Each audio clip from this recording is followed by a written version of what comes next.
이 시간 말씀을 받겠습니다. 이 복된 시간에 주시는 하나님의 말씀은 우리 계속해서 느헤미야 1장 4절부터 11절까지의 말씀입니다.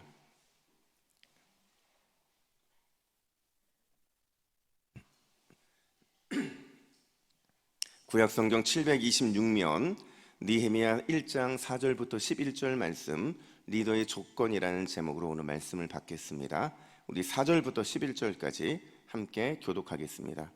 내가 이 말을 듣고 앉아서 울고 수일 동안 슬퍼하며 하늘의 하나님 앞에 금식하여 기도하여 이르되, 하늘의 하나님 여호와, 크고 두려우신 하나님이여, 주를 사랑하고 주의 계명을 지키는 자에게 언약을 지키시며 긍휼을 베푸시는 주여 간구하나이다. 이제 종이 주의 종들인 이스라엘 자손을 위하여 주야로 기도하오며 우리 이스라엘 자손이 주께 범죄한 죄들을 자복하오니 주는 귀를 기울이시며 눈을 여시사 종의 기도를 들으시옵소서. 나와 내 아버지의 집이 범죄하여 주를 향하여 크게 악을 행하여 주께서 주의 종 모세에게 명령하신 계명과 율례와 규례를 지키지 아니하였나이다.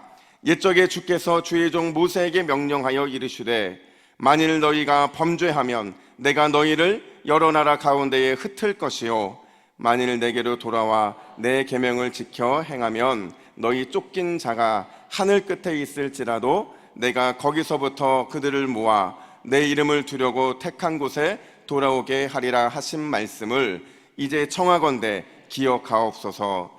이들은 주께서 일찍이 큰 권능과 강한 손으로 구속하신 주의 종들이요 주의 백성이니이다.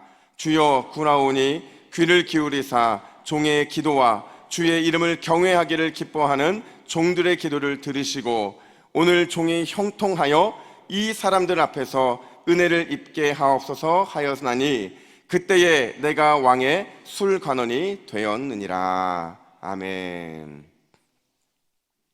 여러분, 공동체의 가장 큰 축복이 뭘까요? 우리가 가정이든 교회든 우리가 속해 있는 공동체의 가장 큰 축복은 아마도 좋은 리더, 좋은 일꾼이 세워지는 것인 줄로 믿습니다. 왜 그러냐면요, 하나님은 리더를 통해 일하시거든요. 누군가를 세워서 그 사람으로 하여금 주님의 일을 감당하게 하는데, 그러다 보니까 자연스럽게 공동체의 가장 큰 축복은 좋은 리더가 세워지는 것이고 좋은 일꾼들이 세워지는 거예요. 최필규라는 사람이 쓴 30cm 마음 여행이라는 책에 보면 이런 구절이 나와요. 아픔을 느껴야 리더가 됩니다. 아픔 없는 능력은 꾼이 되게 하지만 아픔을 느끼는 능력은 리더가 되게 합니다. 무슨 말이냐면요, 꾼이든 리더든 다 리더라는 거예요. 근데 꾼과 리더는 다르다는 거죠. 어떻게 다르냐? 꾼은요, 이웃을 아프게 해서라도, 나의 형제를 아프게 해서라도 자신의 성공을 추구해요. 하지만 리더는 형제의 아픔을 보듬으면서 그 형제와 함께 행복한 삶을 꾸려나간다는 거죠. 또 꾼은 카우보이처럼 뒤에서 양들을 막 몰아가요. 어떻게든 몰아갑니다. 근데 리더는 목자처럼 양들 앞에서 그 모든 역경을 본인이 스스로 헤쳐나가면서 이끈다는 거죠. 또 꾼은 설탕처럼 자기의 맛을 내는 데 여념이 없지만 리더는 소금같이 자신이 없어지면서 남의 맛을 내게 한다는 거예요. 그런 의미에서 우리 모두는 좋은 리더가 되어야 될 줄로 믿습니다. 여러분, 오늘 본문에서 우리가 살펴보고 있는 느헤미야라는 사람은 그런 의미에서 참 리더라고 말할 수가 있어요. 우리가 오늘 살펴보게 될 느헤미야의 기도를 보면 그가 왜 참 리더일 수밖에 없는지를 너무 잘 드러내주고 있는데, 특별히 우리가 중직자 공동의회를 앞두면서 느헤미야의 기도를 배워야 되는 이유가 뭐냐면 느헤미야와 같은 그런 리더를 세워야 되기 때문에 그렇다는 거죠. 과연 느헤미야의 기도에 담긴 그 리더의 조건은 무엇일까? 첫 번째, 리더는 내가 누구인지를 바로 아는 사람이라는 거죠. 내가 누구인지를 바로 아는 사람. 여러분, 내가 누구일까요? 여러분들은 누구일까요? 오늘 보면 6절부터 7절에 보면 느헤미야가 기도할 수밖에 없는 이 자기의 존재론적인 고백을 하고 있는데요, 우리 화면으로 보여주실까요? 우리 느헤미야가 뭐라고 기도하는지 6절과 7절 말씀 우리 빨간색 부분을 강하게 힘주어서 우리 함께 읽습니다. 시작. 이제 종이 주의 종들인 이스라엘 자손을 위하여 주야로 기도하오며 우리 이스라엘 자손이 주께 범죄한 자들을 자복하오니 주는 귀를 기울이시며 눈을 여시사 종의 기도를 들으시옵소서. 나와 내 아버지의 집이 범죄하여 주를 향하여 크게 악을 행하여 주께서 주의 종 모세에게 명령하신 계명과 율례와 규례를 지키지 아니하였나이다. 아멘. 이건 다시 묻습니다. 나는 누구일까요? 우리 모두는 누구일까요? 우리는 주께 범죄한 자들이고 주의 계명과 율례와 규례를 지키기를 의지적으로 거부한 자들이었다는 거죠. 근데 주목해야 될 표현이 등장을 하네. 7절에 보면 주를 향하여 크게 악을 행했다라는 표현이 등장을 해요. 제가 아주 예전에 사사기 할 때 이 말씀 드린 적이 있는데 주를 향하여 크게 악을 행했다라는 것을 다시 번역하면 이런 겁니다. 살아계신 하나님의 면전에서 그 창피한 줄도 모른 채 죄를 저질러 왔다, 그 얘기를 하고 있는 거예요. 주의 면전에서 주를 향하여, 똑같은 표현이라는 거죠. 여러분, 우리는 이렇게 나쁜 죄인이라는 거예요. 느헤미야는 자기 자신이 그렇게 나쁜 죄인이고 포로로 끌려온 이스라엘 백성들, 그리고 포로로 끌려왔다가 다시 돌아간 그 귀한민들 역시도 나쁜 죄인이라는 사실을 고백하고 있는 거예요. 근데 중요한 건 뭐냐면 우리 모두가 이렇게 죄 앞에서 구제불능인 죄인들인데 이 스스로의 힘으로는 이 문제를 절대 해결할 수 없는 그 비참한 가운데 살아가는 존재들이라는 거죠. 내 감정, 내 의지, 내 생각과 판단과 나의 모든 행동들이 나도 모르는 사이에 자꾸 죄로 향해서 나아가고 있는데, 그렇게 나아가는데 내 안에 그걸 세울 브레이크가 없는 거예요. 브레이크를 밟아서 차를 세워야 되는데 내 육신은 자꾸 이게 죄를 향해 나아가고 있는데 그걸 세울 수 있는 능력이 없었던 거죠. 이게 우리의 비참한 실존이라는 거죠. 아무리 우리가 잘난 체 해도, 우리가 아무리 흠이 없는 채 해도, 또 어떤 때는 대단한 채 막 그렇게 잘난 채 해도 우리 모두는 다 그런 한계를 갖고 있는 사람들이라는 거예요. 근데 여러분, 내 안에는 없지만 그런데 우리의 죄성을 세울 수 있는 유일한 브레이크가 있어요. 여러분, 누구일까요?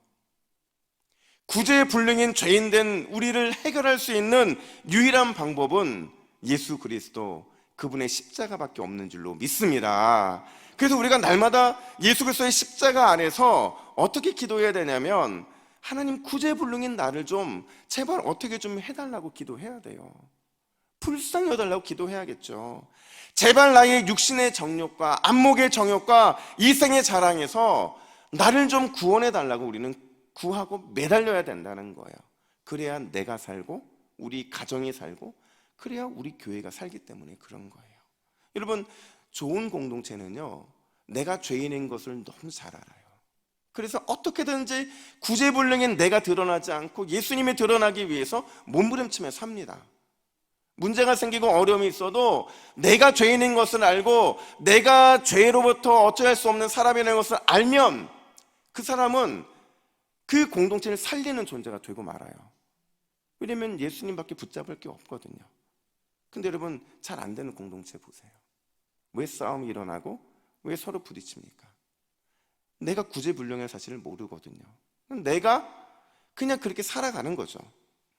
나는 죽고 예수로 사는 사람이라는 책에 보면 유기성 목사님이 이런 예를 든 적이 있어요. 한 번은 부흥회 가서 말씀을 전하시는데 목사님이 계속 그런 설교 하시거든요. 나는 죽어야 되고 예수님은 살아야 된다. 근데 이게 어떤 집사님의 마음에 확 은혜가 된 거예요. 이 받은 은혜가 너무 크니까 목사님을 집으로 초청합니다. 식사를 같이 해요. 식사를 하다가 문득 갑자기 이런 질문을 목사님께 던지는 거예요. 목사님, 그런데 제가 한 가지 고민거리가 있어요. 목사님 뭐냐고 물어요. 그때 집사님 뭐라고 물어보냐면, 목사님, 나는 죽는데 그 사람들이 죽지 않으면 어떡하죠? 갑자기 이런 질문이 생긴 거예요. 나는 죽어야 된다는 말에 은혜가 된 거예요. 예수로 살아간다는 게 된 거예요. 근데 나만 죽으면 억울하잖아요. 나만 죽으면 뭔가 이렇게 나만 손해보는 것 같고 그런 마음이 갑자기 들었다는 거죠. 그때 목사님 마음이 너무 찹찹하더래요. 은혜 받았다는 사람이 갑자기 그런 의문이 생기니까 목사님이 화내듯이 이렇게 대답했다고 그래요. 집사님, 죽은 자가 무슨 억울함을 느낍니까? 이미 죽었는데, 시체인데. 그 말 속에서 답이 있는 거죠. 여러분, 내가 죽어야 우리가 사는 줄로 믿습니다. 내가 죽어야 가정이 살고 내가 죽어야 교회가 살아요. 그렇다고 한다면 나를 불쌍히 여겨달라는 이 죄인의 고백은요, 이제 내가 십자가 아래서 죽겠습니다, 시체 같은 삶을 살겠습니다라는 말이라는 거죠. 여러분, 우리가 이 결단을 하고 이 결단의 마음으로 기도한다고 했을 때 오늘 이 새벽에는 우리가 그 십자가 아래 납득 엎드려져서 나를 죽이고 예수를 살게 하기로 다짐하는 그 믿음의 결단이 반드시 일어나게 되는 줄로 믿습니다. 그게 여러분, 나를 아는 첫 번째 리더의 조건이라는 거죠. 내가 죄인인 것을 아는. 두 번째 리더의 조건이 뭐냐? 하나님이 어떤 분인지를 알아야 된다라는 거예요. 여러분, 5절 말씀 보세요. 우리 5절 말씀을 같이 읽습니다. 시작. 이르되 하늘의 하나님 여호와 크고 두려우신 하나님이여, 주를 사랑하고 주의 계명을 지키는 자에게 언약을 지키시며 긍휼을 베푸시는 주여 간구하나이다. 아멘. 여러분, 하나님은 어떤 분이십니까? 하나님은 하늘에 크신 그리고 두려우신 그 능력의 하나님이시라는 거죠. 여러분, 감히 인간이 범접할 수 있겠어요? 그 크신 하나님 앞에서? 그 크신 하나님이 우리에게 있는데 그 크신 하나님 앞에서 우리가 어떻게 나아갈 수 있겠냐고. 그 초월적인 하나님이 계신데, 근데 여러분, 그런 초월적인 하나님이 죄인 된 인간에게 찾아오셨다 이렇게 말을 해요. 어떻게 찾아오셨느냐? 언약으로 구속의 은혜를 베푸시기 위해서 오셨다라는 거예요.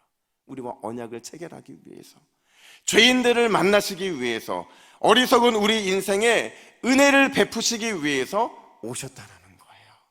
그 10절에 뭐라고 말을 해요? 큰 권능과 강한 손으로 구속하신 주의 종들이요 주의 백성이니이다 이렇게 말하잖아요. 여러분, 구속하신이라는 단어는 예수 그리스도잖아요. 우리를 구속하신 그 예수 그리스도가 권능과 강한 손으로 주의 종들, 우리를, 그의 백성들을 구원하시기 위해서 이 땅에 오셨다라는 거예요. 그 구속받은 자가 누구라고요? 우리라는 겁니다. 따라서 리더는요, 하나님의 이 구속의 은혜를 아는 사람이 되어야 돼요. 하나님의 은혜를 제대로 아는 사람이 리더가 되어야 된다고요. 하나님을 안다는 건 나를 구원하신 바로 그것 하나만으로도 감사할 수 있는 그 사람이 바로 구원의 은혜를 아는 사람이라는 거죠. 어리석고 죄인된 나를 강한 손으로 구속하신 것, 그것만으로도 만족할 수 있는 사람, 그 사람이 리더가 되어야 된다는 거예요. 그래야 여러분, 뻐기지 않습니다. 그래야 내가 무언가 잘나서 그것을 그 자리에 들어왔다고 우리 생각하지 않게 되는 거예요. 여러분, 하나님께서 우리 교회에 이렇게 구속의 은혜, 구원의 은혜, 만족의 은혜를 누릴 수 있는 사람을 리더로 세워주실 줄로 믿습니다. 그래야 교회가 모든 일들이 끝났을 때 은혜가 넘칠 수밖에 없는 거예요. 그래서 여러분, 오늘 우리는 기도할 때 그렇게 기도해야 돼요. 하나님, 우리에게 리더를 세울 때 내가 죄인됨을 깨닫는 리더를 세워주시옵소서. 주님의 십자가만 붙잡고 매달릴 수 있는 그런 리더를 세워주시옵소서. 우리가 주님 앞에 구할 때에 구속의 은혜를 만족하고 그것만으로도 감사할 수 있는 리더를 세워주시옵소서. 그러면 이번 공동의회는 반드시 은혜의 공동의회가 될 줄로 믿습니다. 우리 같이 찬송가 하나 하겠는데요, 우리 301장 지금까지 지내온 것 함께 찬양하겠습니다.